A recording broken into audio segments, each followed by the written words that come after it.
Hey, welcome to the Sunday edition, and today we're going to talk about technical analysis. And the question is, why do I have this video at this point of time? So if you had that question in your mind, it's basically because in the last 1 month, I have had quite a few subscribers approach me requesting for a technical analysis video, and this is my answer to that, and I hope you like it. And the contents of this video is going to be to understand the terminology that we need as a basic vocabulary in order to grasp the concept of the various concepts in technical analysis. We are also going to talk in this video about what is technical analysis and how reliable it's going to be. And we'll, in the process, learn about candles, the various parts of a candle, what does a candle stock chart mean, and also the related analysis tools like the RSI, MACD, resistance lines, and support lines. We are also going to look at some basic chart patterns. There are a lot of chart patterns, and when we talk about charts, we will probably need to talk about how to identify them, what it means, how do you calculate a target price. Those aspects of chart patterns is going to be the subject matter of a different video if the viewers like that. But for the purpose of the scope of this video, it's just going to be a sample of a few chart pattern, just so that you can understand what is a chart pattern and how it's being used. So let's get started.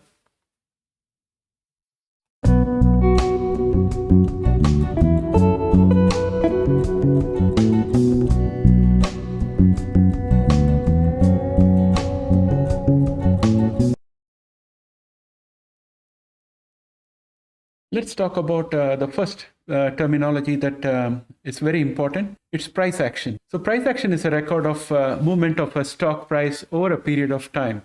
This record of the stock price enables us to plot a chart, and the price chart of a stock allows us to do technical analysis. That's why price action is very important. So in the morning, when I do my daily updates, during my introduction, I say that we are going to do technical analysis. So that's what I mean by saying price action. The movement of the share price over a period of time is what is called as price action. Next concept I want to talk about is ATL, which stands for all-time low. Sometimes you also look at 52-week low when you're looking at a 1-year time frame. So all-time low is the lowest price at which the share has sold over its lifetime. And 52-week low is the lowest price at which a share has sold in the last 52 weeks. So that is ATL. ATH is all-time high. This is the price at which a stock has ever sold till date. So that's how you'll define ATH. When we look at a 52-week time frame, you can have a 52-week high for a stock. That is the highest price at which the stock has sold in the 52-week time period. Okay, let's demystify our candlestick chart that we use on a daily basis for the daily update. So what do those candles mean? What does the wick mean? What does the body of the candle mean? And what about time frame? How is it significant? Let us understand all of that. But first, we need to understand what a candle means. So I have this chart here for you, and I'm going to describe the candle for you. This is a candle.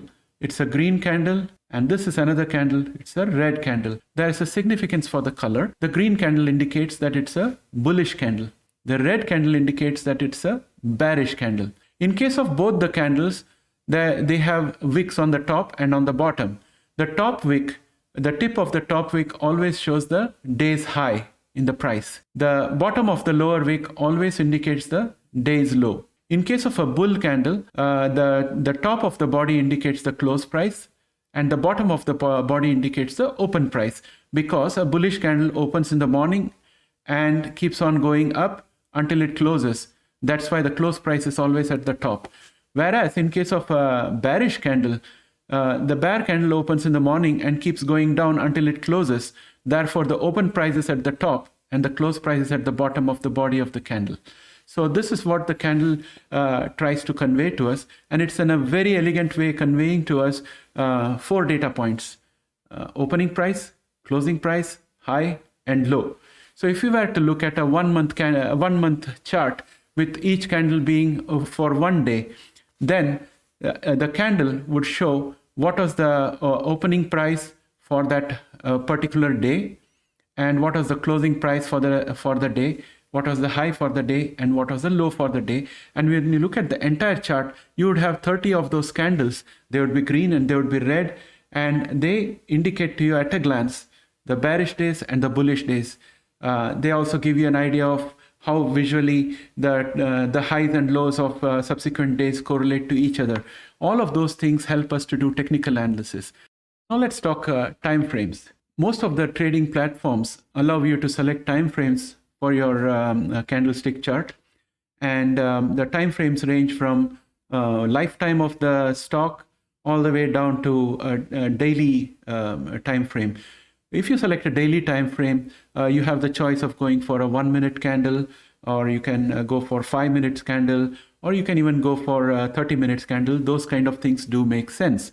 If you're looking at a 1 month or a 3 month time frame, then you can select candles of 4 hours each, or even for that matter, you could go for a longer time frame like 1 year, and you could select candles which are of 1 week or 1 month time frame.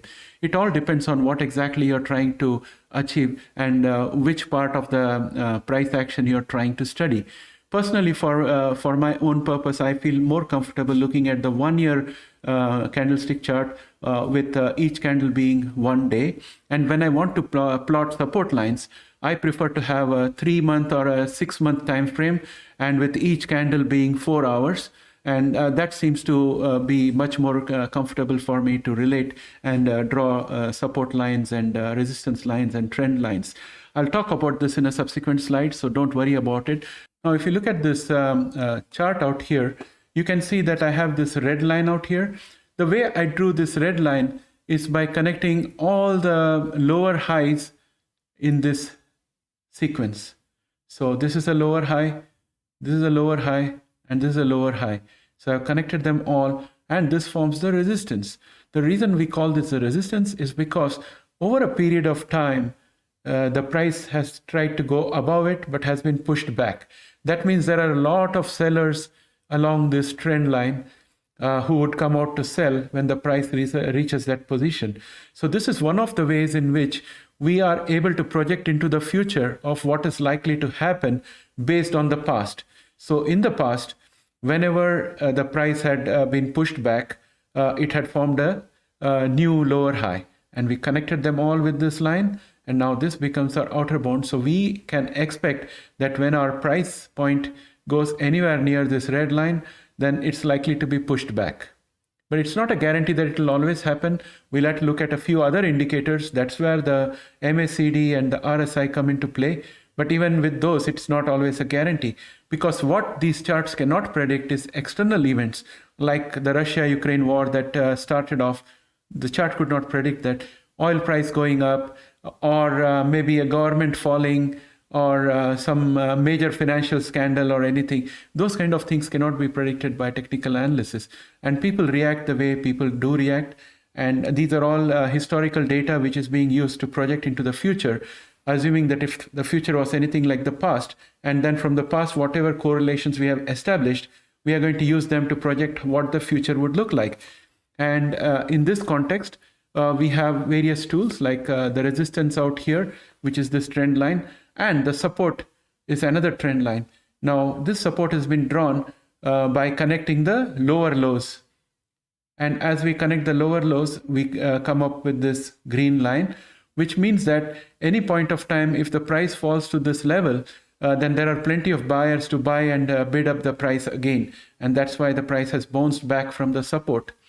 So we draw this trend line, and next time the price comes anywhere close to this, we know that we are approaching some kind of a bottom. There are going to be a lot of buyers willing to buy, and therefore the price is likely to go up. So when the price comes closer to the resistance, most people would go for shorting the stock. And when the price comes closer to the support, most people try to go long on the stock. Going long on the stock means buying a stock, assuming that the price at which you're buying is the lower price and that the price is going to move up, and you're going to sell at a higher price. That means going long. Going short means selling the stock right now at the current price, expecting that the price is going to fall and you're going to buy it back at a lower price at a later date. Now let's look at this chart. This is a chart of Tesla. It's a 3-month time frame chart, which each of those candles being 4 hours. Now I prefer the 4-hour time frame because it's much easier to draw a trend line. So if I was to draw trend lines. We have so far seen the diagonal trend lines that I have drawn for resistance and support. Now what we are going to see here is horizontal trend lines. So let us look at the first obvious place where we could have a trend line. And how do we detect a trend line? There are websites that will give you ready-made trend lines, resistance 1, resistance 2, and resistance 3. They're all automatically calculated by machines. I prefer to identify the trend line by myself because it gives me more familiarity with the chart. And I may not draw too many of those support and resistance lines.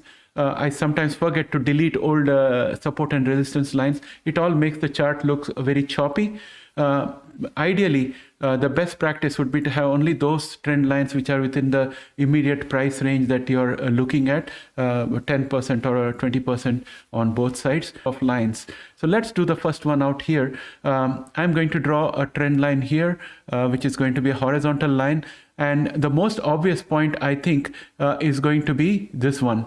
This is the most obvious line that I can draw here. Can you see this line? I'm going to make it a bit thicker so that you can see it clearly. So we have a line out here at 1146.03. Now the reason why I have drawn this here is because this bull candle got rejected there. This bear candle got rejected there and came back.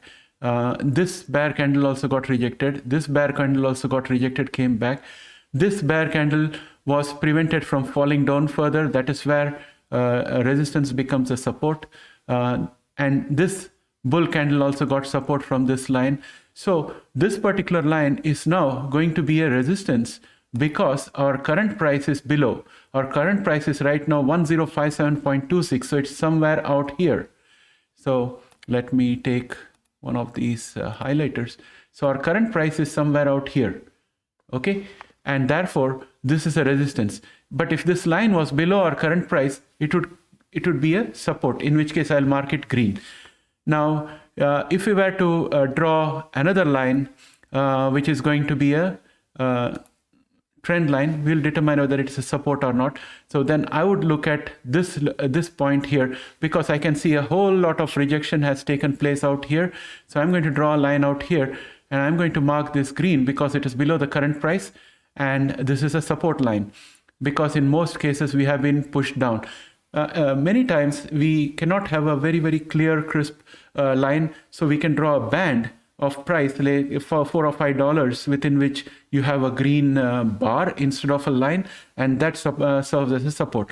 So for me, I think this is good enough to be a support line at 937. So there'll be many support lines and resistance lines. It takes time to look at it and draw it properly. This is a quick and rough work, but you get the idea. Apart from there being trend lines which go diagonal, we can also have trend lines which go horizontal.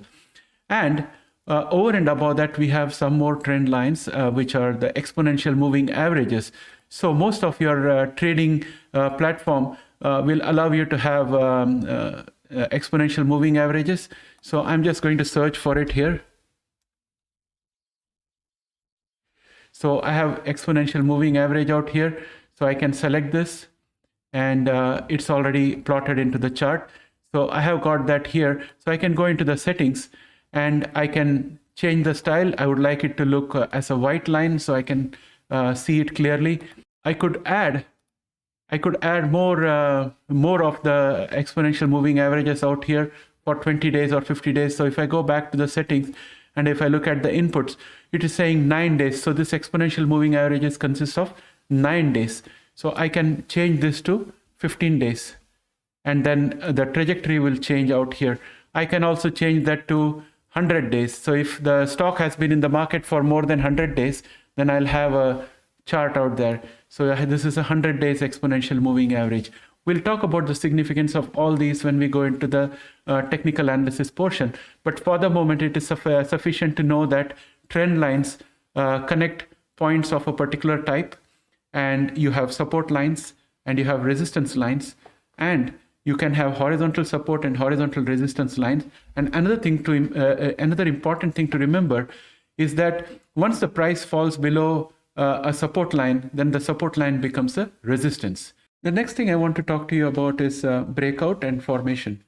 So let us actually look at a chart to see what is a breakout. Now out here, what you're going to see is the chart of Apple. And this chart has got each candle being 1 day, and it's a long-term chart. And you can see that there is this trend line, which is a resistance, the red line of resistance that goes across. However, there was a breakout. This is a breakout. When the price pierces through a resistance and goes up, it is called as a breakout. And whenever breakout happens, you cannot immediately decide that it's going to be bullish. You have to wait for it to retest. And when you retest and then still bounce back up again, then there's a better chance that it may go up further. But many traders make a mistake of buying as soon as a breakout occurs, with the fear of missing out on growth. But within a few days, the price comes back down and goes below the resistance. Those things can happen. Typically, best practice is to buy only after breakout is revalidated by the price bouncing off the same line of resistance, which is now a deemed support. And once that happens, there is a good chance that it can go up further.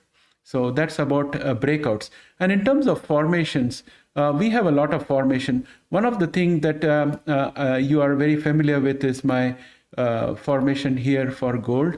If I go to the all-time chart, you can see I've been talking about the cup and handle structure. So typically this is a formation. So if I draw a curve out here, most of the price would fit inside it. So loosely it resembles a cup. And this is the handle part. So typically the handle is like a bullish pennant, which is on top of a upward trend. Therefore, it indicates a breakout. So gold is indicating a breakout here, according to the cup and handle trend. There are other trends also. I don't have live examples out here, so I'm going to pick up some charts and I'm going to show it to you in another slide. Here are some of the examples of formations. There are literally 50 or 60 different formations. You can always find that easily from the internet, but right now we just need to understand the concept of a formation. So some of the common ones are descending triangle, ascending triangle. Sometimes these are also called pennants. We also have head and shoulder formation and inverted head and shoulder formation. When you look at the chart here, this is the head and these are the shoulders. And this line is called the neckline. Likewise, this is a descending triangle. The price is bounded within the descending triangle. And in the head and shoulder, this zigzag black line is the price line. Ascending triangle with similar price line going through it. And inverted head and shoulders, exactly the opposite of head and shoulders. And this green line is the neckline. So we'll talk about all this in any subsequent videos. But for now, we just want to understand that there are formations that you're looking for in a chart. And there are many of them. And each formation has got prescriptions on how to identify the target price if the formation happened. Let's talk simple moving averages. Out here, I have a spreadsheet. On the left side, you see a table. The first column is the days of the month. So we have got 30 days out here. The second column is the price. So for each day, we have a closing price for the share. And the price is ranging from $100 to $110. That's the price range. And we have the first column here as 5-day simple moving average. Then the next one is the 10-day simple moving average. And the one after that is the 20-day simple moving average. So what is a simple moving average? Let us take the example of the 5-day simple moving average. The 5-day simple moving average is the sum of the stock price for the first 5 days, and it is divided by 5 because we have got 5 days. So we are dividing it by 5. So that gives us an average of 101.8. This is the simple moving average for the first 5 days. Likewise, for the second 5 days, which is day 2 onwards, all the way up to day 6, if we add up all those 5 stock prices and divide it by 5, you get 101.8. That is the second set of 5-day simple moving average. The third set of 5-day simple moving average starts from day 3 and goes on to day 7. So those 5 days will be added and divided by 5 and you get 102.2. So you get the idea. It's a moving window of 5 days for which we keep on calculating average, where each of those days have got equal weightage in the average. So that is what is a simple moving average. And if you look at this graph here, we have plotted the simple moving average out here, where this blue line which is very jagged, is the price. So the price can change every day, and it can change wildly. Like one day it could be $103, another day it could be 110. So you see those changes out here in the price chart. And on the axis title, you can see that this is day 1 and this is day 30, and this is the price, $100, $104, $106, and so on. So the peak of the price is $110. Now, if you look at the orange line, it says orange line is a 5-day simple moving average. So if you see the 5-day simple moving average, it's much smoother than the blue line, which was for the price. However, it still has got sharp ends, sharp bends and angles. That is because it's just 5 days average, and therefore it is moving much closer to the price. So it's going to replicate most of the edges that the price curve shows. Whereas if you go to a 10-day exponential moving average, it is smoother than the 5-day, and the 20-day exponential moving average is absolutely smooth. And you'll also notice that we cannot start calculating the 20-day exponential moving average until we reach the 20th day. Likewise, we can't calculate the 10-day simple moving average until we reach the 10th day. So that's about simple moving averages. Now, what is an exponential moving average?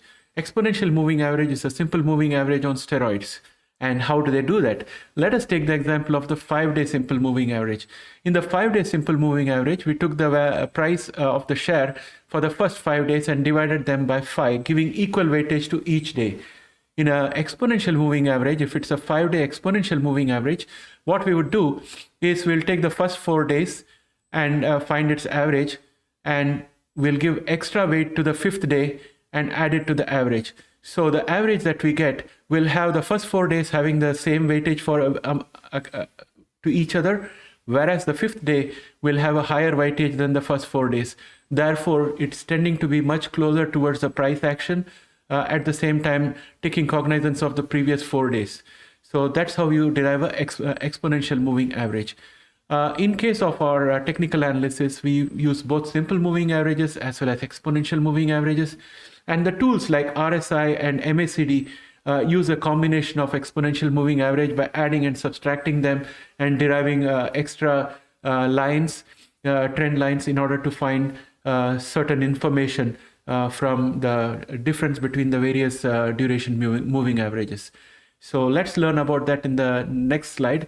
So that's all I have to talk to you about simple moving averages and exponential moving averages. Let's talk about RSI. RSI is relative strength index, and it's a momentum oscillator. It's an oscillator because it oscillates between highs and lows, and it has a range of 0 to 100. But typically in most of the trading platforms, you'll find that when you introduce the RSI into the chart, it has got a dotted line at 70% and a dotted line at 30%. These are the two ranges where traders believe that if the RSI for the stock goes above 70%, then it's considered to be overbought. And if the RSI goes below 30%, it's assumed to be oversold. When something is oversold, you're getting into a bullish territory, because now people are going to assume that the price is very low, capitulation has taken place for the sellers, and therefore the price is only going to go up. So at that point of time, the market will start moving into the security and push it up. So that's the expectation when you become oversold according to the RSI. And when you become overbought according to the RSI, it indicates that many people have bought the share and the price has been pushed up to a very high level. A breather needs to be taken, and people become wary that from this point, upward movement will be less, and there is more likely to be a fall in the price. And it kind of becomes a self-fulfilling prophecy. In case of very, very strong stocks, it can stay in overbought for quite a while before falling down. So RSI by itself does not give 100% guarantee of direction, but it gives you a hint of where it is going. And in conjunction with other indicators, we can have a much better certainty of price action. So that's what I would like to say about RSI. I put the RSI formula here, but personally, I don't know the RSI formula. I just depend on the TradingView platform when I introduce the RSI widget into my chart. TradingView calculates it automatically. I don't know how it does it, but I'm looking at the 70% and the 30%. The other point to note about RSI is that when the stock is in a bearish market, 70% may not exactly be the overbought. The overbought can happen at 50% of RSI also. And in which case 30% may not be oversold. You could go for around 10% for oversold. So those kind of fine-tune adjustments and other things are done by traders based on their personal experience and the years of experience that they have had looking at the RSI and adjusting. So they get a personal feel. That's why what I have personally found is that when I go to classes to learn technical analysis and Japanese candlesticks and all that, everything makes sense when the instructor is teaching. And I feel that I have known everything, but when I come back to my own computer, when I look at the actual share live in the market, I feel that, I don't know. Things are all a bit fuzzy, and all my learnings do not come to bear upon it. That's why I advise you that instead of taking this whole video at one stretch and trying to ingrain it, start with the terminology, go step by step with one concept at a time, let it get into your system over a period of days, come back, look at the video, look at the next concept, and build it layer by layer. After you've done this, after 2 or 3 years of trading, you will have your own formula for what should be the RSI. If it goes to 60, what it means to you. If it goes to 70, what it means to you. What I have given here is just universal truths or so-called communal knowledge of what should be the meaning of 70% RSI and what should be the meaning of 30% RSI. So go ahead and find your own comfort zone. And this is how you relate to the market using the tools. MACD follows the trend and is a momentum indicator, and it is derived by subtracting the 26-day exponential moving average from the 12-day exponential moving average. So MACD always has 2 lines to it. The first line is the MACD, and it is the difference between the 26-day EMA and 12-day EMA. The second line is called the signal line. It's a 9-day exponential moving average. So you will see 2 lines when you add the MACD widget into your chart. So here is the chart of gold again, and the widget out here at the bottom is the MACD widget. The blue line is the MACD. The orange line is the signal line. When the blue line is above the orange line, the MACD is supposed to be bullish. When the blue line is below the orange line, the MACD is supposed to be bearish. When the blue line crosses over the orange line going upwards, it's the beginning of a bullish trend. When the blue line crosses and goes below the signal line, it's the beginning of a bearish trend. And the histogram out here shows you the distance between the signal line and the MACD at any point of time. Green histograms appear when the MACD is bullish. Red histograms appear when the MACD is bearish. Let's talk about bullish divergence and bearish divergence.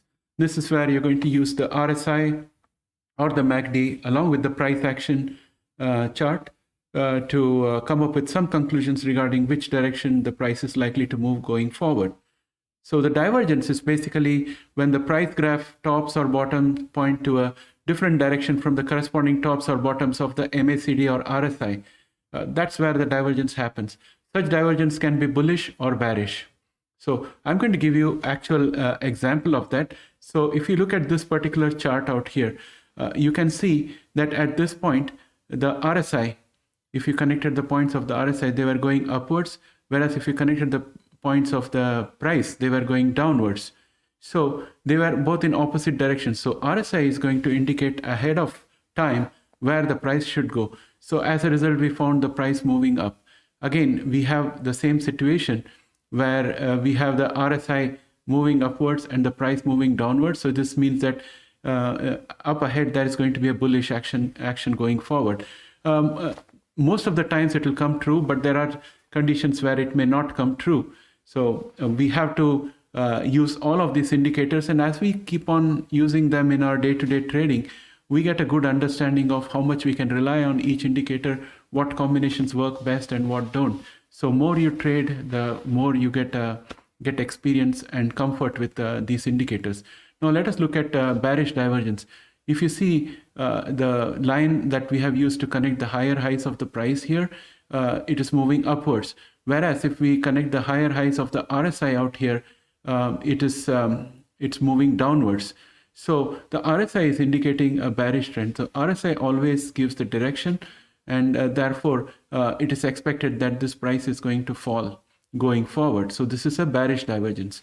So this is how you spot the bullish and bearish divergence, and most of the time it comes right.